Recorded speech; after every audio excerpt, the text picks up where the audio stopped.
सौभाग्य की एक बात यह कि बारिश नहीं थी तो पाकिस्तान की तरफ चिनाब नदी में पानी का इंतजार करते रहे लोग। और अब हालत यह है कि वो बाढ़ से परेशान हो सकते हैं। भारत ने सलाल बांध के गेट भी खोल दिए हैं और बगलिहार के भी खोल दिए। पहले जब सिंधु जल समझौता लागू था तो यह करने के लिए बताना पड़ता था पाकिस्तान को कि गेट खोल रहे हैं। अब वो सब कोई चक्कर नहीं है। ये दो मुख्य डैम बने हुए हैं चिनाब नदी पर जम्मू में। सिंधु जल समझौते में चिनाब का पानी पाकिस्तान के हिस्से में गया था तो उसके पानी को भारत अपनी तरफ नहीं मोड़ सकता था, रोक भी नहीं सकता था। सिर्फ इतना कर सकता था कि उससे बिजली बनाकर आगे पाकिस्तान की तरफ भेज दो। और बिजली बनाने के लिए भी पानी कितना रोकना है उस पर पाकिस्तान ने बहुत हल्ला मचाया था कि इतने ऊंचे बांध नहीं बना सकते, ज्यादा पानी मत स्टोर करो। काफी माथापच्ची के बाद ये दोनों बांध बन पाए थे। तो इनकी स्टोरेज ज्यादा है ही नहीं। उस पर भी जब बांध के गेट खोलने पड़ते थे तो पाकिस्तान को बताना पड़ता था कि भाई खोल रहे हैं। समझौते में ये इतनी सारी शर्तें लागू थी। अब भारत समझौते को मान नहीं रहा। तो भाई डैम में अभी तो ज्यादा पानी रोकने की क्षमता है नहीं क्योंकि आपने ही बनने नहीं दी थी। तो बारिश हो गई तो भर गया डैम और गेट खोल दिया भारत ने। कोई बताने का चक्कर नहीं। बाढ़ आती है उस साइड तो अब वो पाकिस्तान को देखना है कि कैसे हैंडल करना है। सलाल डैम है रियासी जिले में जम्मू कश्मीर के। 690 मेगावाट बिजली बनाता है। पानी रोक सकता है 2,85,00,000 क्यूबिक मीटर तक। 2,85,00,000 क्यूबिक मीटर तक ये पानी रोक सकता है, यानी छोटा ही।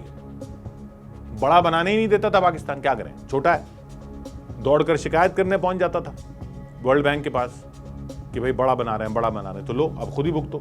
बड़ा होता डैम तो जल्दी उसके गेट नहीं खोलने पड़ते और उस तरफ बाढ़ का खतरा नहीं होता।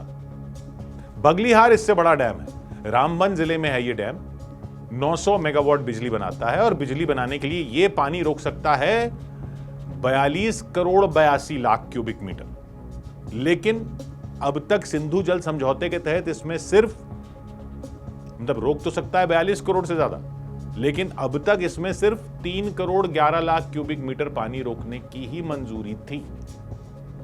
बिना पहले बताए डैम के गेट खोलने से आगे पाकिस्तान में पानी का लेवल एकदम से बढ़ जाता है। बिना बताए खोल दो तो एकदम से बढ़ जाता है क्योंकि वो आगे तैयारी नहीं कर पाते, वो आगे बराज के गेट नहीं खोल पाते। पाकिस्तान में ये पानी घुस जाता है हेड मराला से, वहां से घुसता है हेड मराला से। अब तो बारिश हो गई है और यहां पानी भर गया है तो भारत ने डैम के गेट खोल दिए। इससे पहले 11 मई को खोल दिए थे भारत ने गेट बिना बताए। तो हेड मराला जो जगह है वहां पानी था 3,100 क्यूसेक। वो पता है कितना हो गया था जब गेट खोल दिए थे? 3,100 क्यूसेक से सीधा बढ़कर हो गया था 28,000 क्यूसेक। 3,100 से 28,000, सोचिए। अब फिर खोल दिए गेट तो हेड मराला से आगे पानी जाएगा और बाढ़ का खतरा हो जाएगा सियालकोट में। सियालकोट के आगे गुजरात में। ये गुजरात जो है ये पाकिस्तान के पंजाब का एक इलाका है जिसका नाम गुजरात है। तो सियालकोट में बाढ़ का खतरा है, फिर गुजरात में बाढ़ का खतरा है। आगे हेड कादिराबाद में भी पानी का लेवल बढ़ जाएगा। ये जो नाम है हेड मराला, हेड कादिराबाद, इसमें हेड का एक्चुअली मतलब होता है वाटर हेडवर्क्स। मतलब ये वो जगहें होती हैं जहां से पानी आगे की तरफ छोड़ा जाता है नदी में। तो वहां के पंजाब के मराला में है हेड मराला और कादिराबाद में है हेड कादिराबाद। यानी ये नदी पाकिस्तान में जाती है मराला से होती हुई सियालकोट, वहां से गुजरात, वहां से कादिराबाद। वहां के पंजाब की इन 3 जगहों पर बाढ़ का खतरा है।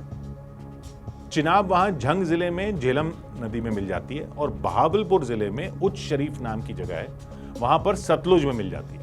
और आखिर में वहां के पंजाब के राजनपुर जिले में सिंधु में मिल जाती है। उसके बाद सिंधु तो वहां के सिंध प्रांत से होती हुई अरब सागर में चली जाती है। तो इसका मतलब यह हुआ कि चिनाब बहती है वहां के पंजाब में मुख्य तौर पर। तो यहां सलाल डैम और बगलिहार डैम से जो पानी छोड़ा गया है वो वहां के पंजाब में फसलों पर कहर ढा सकता है क्योंकि पहले तो पानी गया नहीं जब बुआई के लिए चाहिए था, और अब जाएगा ऐसा कि सब कुछ ही बहा ले जा सकता है। खरीफ की फसल पूरी बर्बाद होने का खतरा है वहां पर। सबसे ज्यादा खेती वहां इसी चिनाब के पानी से होती है।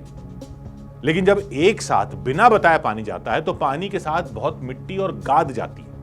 गाद जाने से क्या होता है कि नहरों में कई पॉइंट चोक होने का खतरा रहता है, जिससे पानी के प्रेशर से नहरों की दीवारें भी टूट सकती हैं और नहरें ओवरफ्लो भी कर सकती हैं। तो ये एक साथ एकदम से जो डैम के गेट खोलने से कई तरह के खतरे खड़े हो जाते हैं।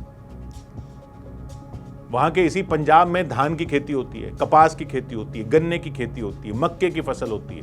पहले क्या होता था कि हर बार डैम के गेट खोलने से पहले बताना पड़ता था पाकिस्तान को, कितने गेट खोलेंगे, कब खोलेंगे, कितनी देर तक खोलेंगे, सब पाकिस्तान के हिसाब से होता था, ताकि वो वहां अपनी नहरों में तैयारी कर सके और उसकी फसलों को नुकसान ना हो और उसके नदी किनारे इलाकों में बाढ़ ना आए।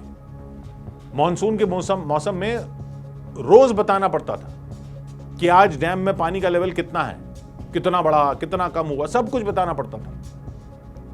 अब जैसा हमने मई में देखा कि भारत ने गेट खोले तो मराला में पानी 3000 क्यूसेक से सीधा 28000 क्यूसेक हो गया था। तो अब जब गेट खोले हैं तो यही हाल होना है। पानी के फ्लो को संभालने का टाइम पहले की तरह अब नहीं मिलेगा पाकिस्तान को। डैम की तो मजबूरी होती है, पानी भर जाता है तो गेट खोलने पड़ते हैं। इतना ही कर सकते हैं कि उसकी प्लानिंग ऐसी कर लें कि टाइम टाइम पर पानी छोड़ते रहें, ताकि आगे वाले इलाके में भी पानी निकलकर आगे जाता रहे। एकदम से आ जाएगा तो नहरों को और बराज जो पड़ेंगे रास्ते में, उनको कंट्रोल करने का टाइम नहीं मिलता और गाद आ जाती है, एक साथ मिट्टी आ जाती है, पत्थर आ जाते हैं, रेत आ जाती है, वो बराज के गेट ही जाम कर देती है। और धान जैसी फसल तो बाढ़ में टिक ही नहीं पाती। मक्के की फसल का भी यही हाल होना। तो जो पाकिस्तान अब तक गीदड़ भभकी दे रहा था कि पानी दो नहीं तो खून बहेगा, वो अब गुहार लगाएगा कि पानी ऐसे मत छोड़ो नहीं तो सब कुछ बह जाएगा। और चला लो आतंक की फैक्ट्री। 100 बात की एक बात,